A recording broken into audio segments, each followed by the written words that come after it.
Hello, America. I'm Mark Levin, and this is Life, Liberty, and Levin Saturday. Welcome. Two great guests this evening, Victor Davis Hanson and former Israeli ambassador to the United States, Michael Oren. But first, I want to address two subjects during my opening here, Iran and the president improving the Republican Party. That's right, improving the Republican Party. In dealing with Iran, the issues come down to three essential matters: postpone, contain, or defeat.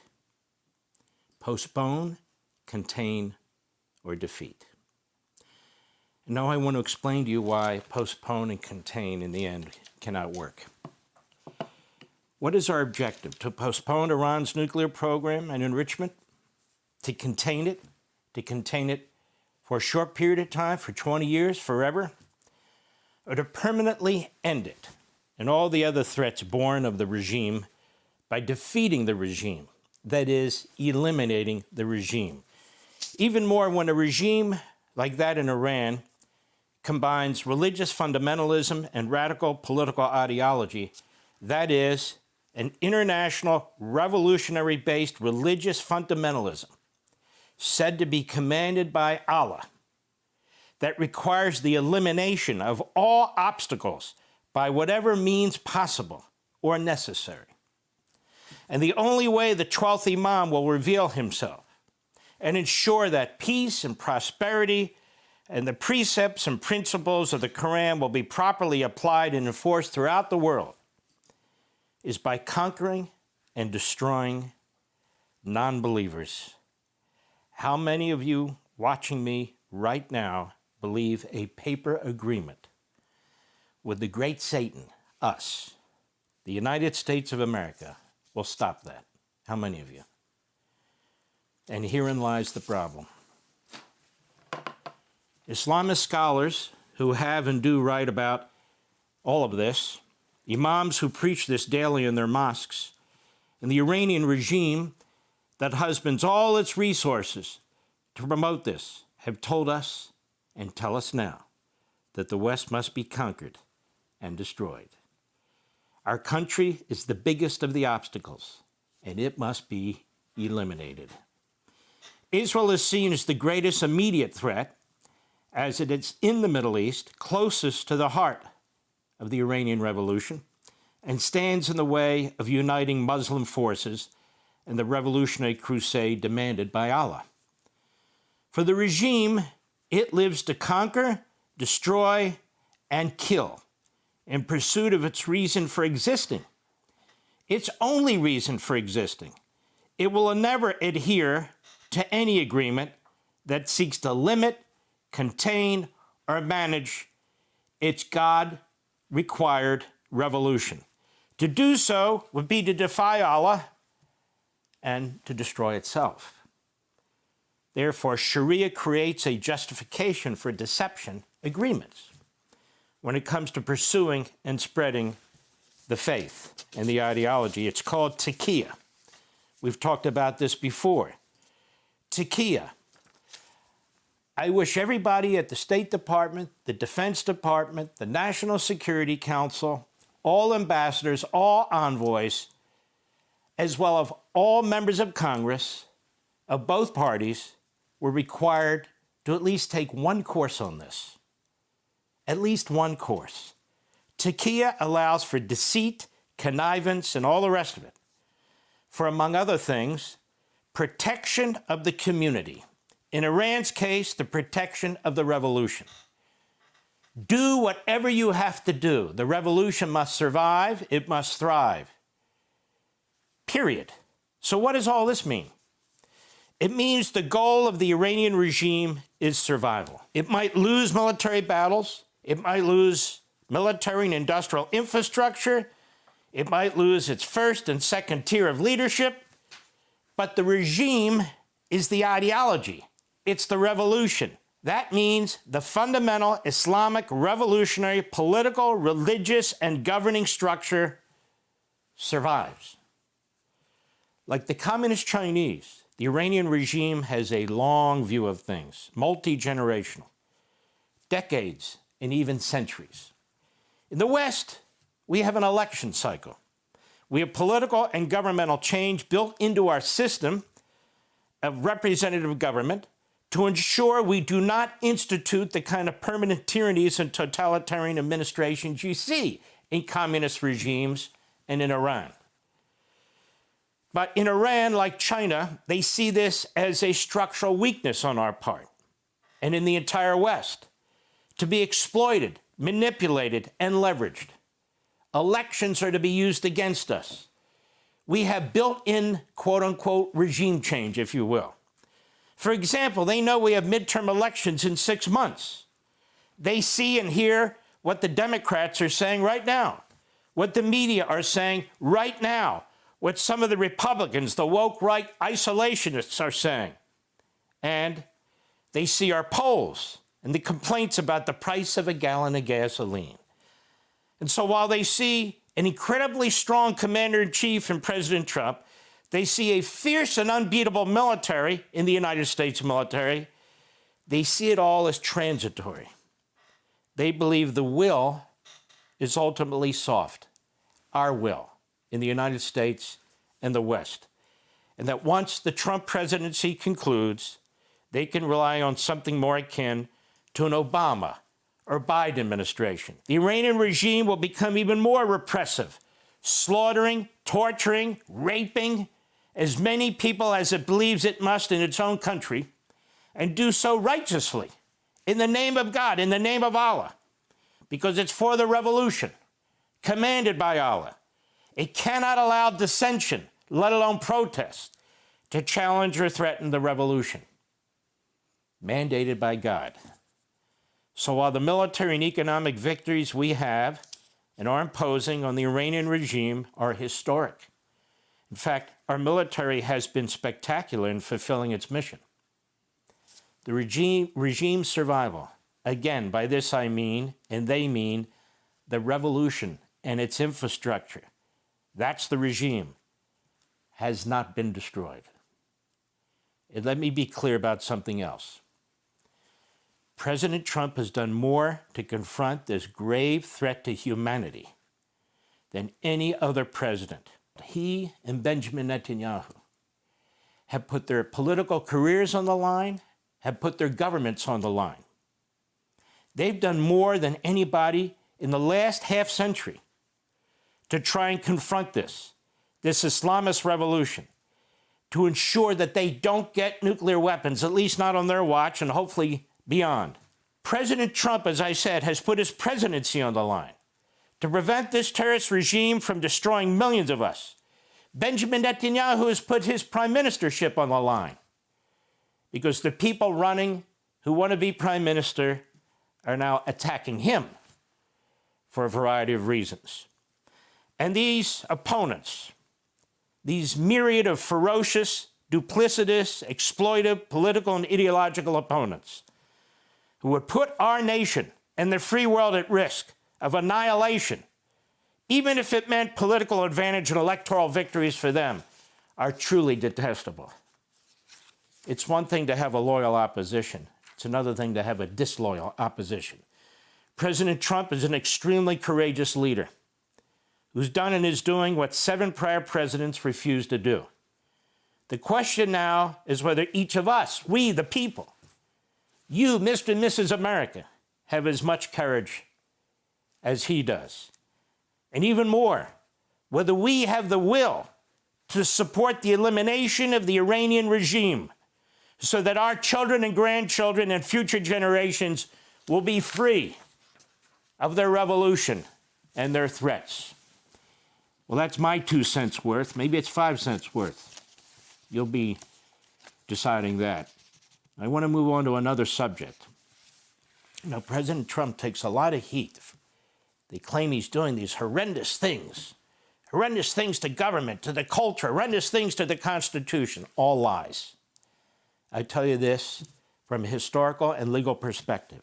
In fact, it is they, his opposition, the abuse of power, the Department of Justice, the prosecutors, the indictments, the different jurisdictions, the abuse of the 14th Amendment to keep him off the ballot, and over and over and on and on. 2 unconstitutional impeachments, already plotting another impeachment, already plotting to destroy the independence of the Supreme Court and the judiciary, to stack the Senate, to stack the House of Representatives, and God knows what else they have in store for us. How dare they point a finger at him or any of us when it is they who are tyrannical and have a totalitarian mindset. And look what they're doing in New York City, destroying it, absolutely destroying it. And in fact, the blue states are depopulating. People are trying to get out of there if they can get new jobs. Many people, they feel they can't leave. They have a generational attachment. But the only states that are actually growing, and I don't mean with illegal aliens, I mean with American citizens and naturalized citizens, are red states. Are red states. And there's a reason for that. There's a reason why the Democrats want to take over the whole country, so there's no escape. No matter what state you go to, the iron fist of centralized big government will be thrown at you. President Trump has a very small majority in the House and the Senate. And he's trying to get things done as fast as he can because he knows that there's a midterm election. We pray that we win, but we don't know. And he knows he has less than 3 years left in his presidency, and he's a doer, and he wants to get things done. And he's reaching into the culture, not just politics, to try and reform and protect and defend this nation. And people say, look at this. He knocked off a senator from Louisiana. He knocked off a senator from Texas. He knocked off this crazy congressman from Kentucky. Who does that? A little bit of history. FDR tried to do that. The great FDR, according to the Democrats, greater than George Washington, greater than Abraham Lincoln combined. Nobody like FDR. Why? Because he was a big socialist, that's why. But that for another day. Our friends at teachingamericanhistory.org, frustrated by the setbacks that his administration had encountered in its second term, President Franklin Roosevelt took the bold step of intervening in the 1938 Democratic primaries. His targets were conservative Democrats, mostly Southerners, who would join Republicans in opposing New Deal measures. In races across the country, he stumped for liberal candidates and denounced conservative incumbents as traitors to the cause of his reform. He explained his efforts in a speech, a fireside speech that he gave on June 24, 1938. Certainly, I'm not going to read the whole thing, but let me give you a taste of it. He said, after the election of 1936, I was told, and Congress was told by an increasing number of politically and worldly wise people, that I should coast along and join easy presidency for 4 years and not take the Democratic platform too seriously. They told me that the people were getting weary of reform through political effort and would no longer oppose that small minority which, in spite of its own disastrous leadership in 1929, is always eager to resume its control over the government of the United States. Never in our lifetime has such a concerted campaign of defeatism been thrown at the heads of the president and the senators and congressmen as in the case of this 75th Congress. He had gotten a lot of his New Deal through. Once he threatened the Supreme Court, and many of the senior members started retiring, replaced with his appointees. But he was now being blocked by several of the more moderate senators, Democrats in Congress, who said, we understand why you were trying to address the Depression, but we're not all in for this socialist stuff. He says, never before have so many copperheads. What's a copperhead? During the Civil War, these were Northern Democrats who sided with not the South, but with bringing the Civil War to a quick conclusion. They opposed war. They're anti-war. They opposed the warmongers who were trying to win the Civil War. And they turned on Lincoln, and they wanted to negotiate peace with the Confederacy. See, we've been through a lot of these things before, whether it's World War II, the Civil War, and now the war with Iran. We've had the so-called anti-war types who don't want victory. And so you don't get victory. So he complains about them. He says, this Congress has ended on the side of the people. My faith in the American people and their faith in themselves have been justified. And I congratulate the Congress and the leadership thereof. And I congratulate the American people on their own staying power. So he slaps them around and then pats them on the head. And he does this in a lot of his speeches. He goes on. Following out this line of thought, I want to say a few words about the coming political primaries. Here we get to the gist of it. 50 years ago, party nominations were generally made in conventions, a system typified in the public imagination by a little group in smoke-filled room who made out the party states. The direct primary was invented to make the nominating process a more democratic one, to give the party voters themselves a chance to pick their party candidates. He goes on, an election cannot give the country a firm sense of direction if it has two or more national parties which merely have different names but are as alike in their principles and aims as peas in the same pod. In other words, the uniparty.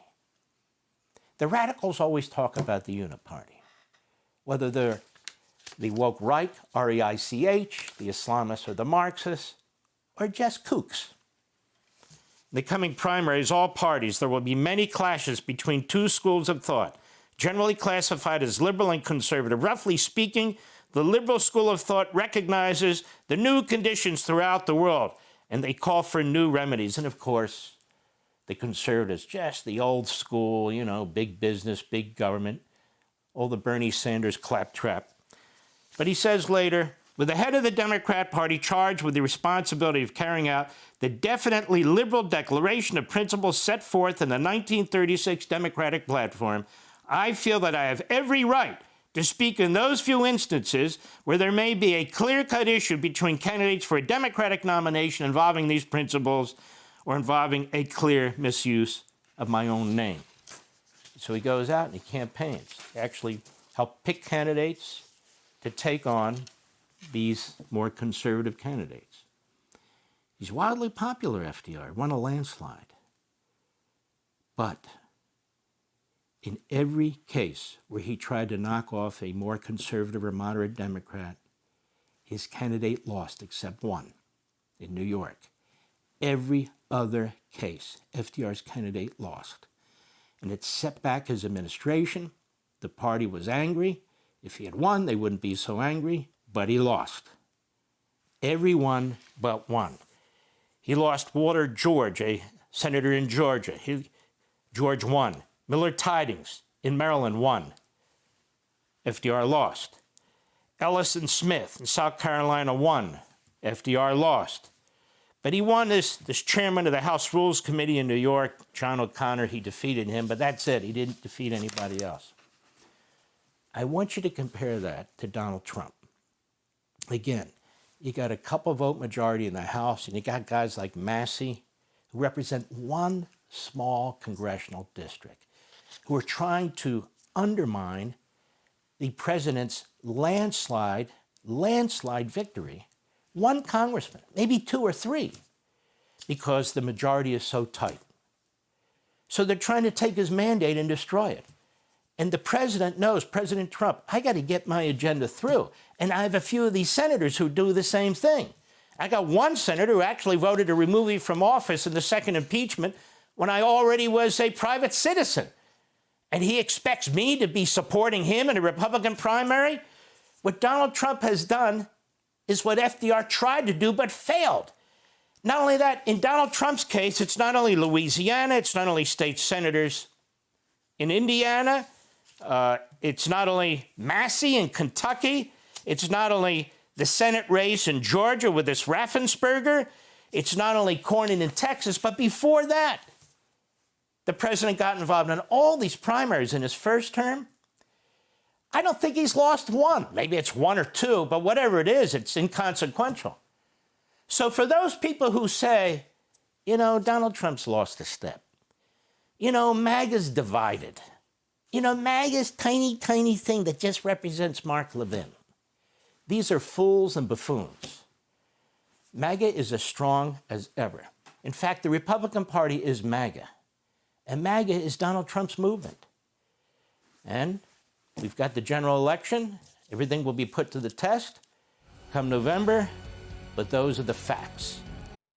Be sure to like and subscribe for all the Fox News latest on YouTube and catch full shows streaming now on Fox One.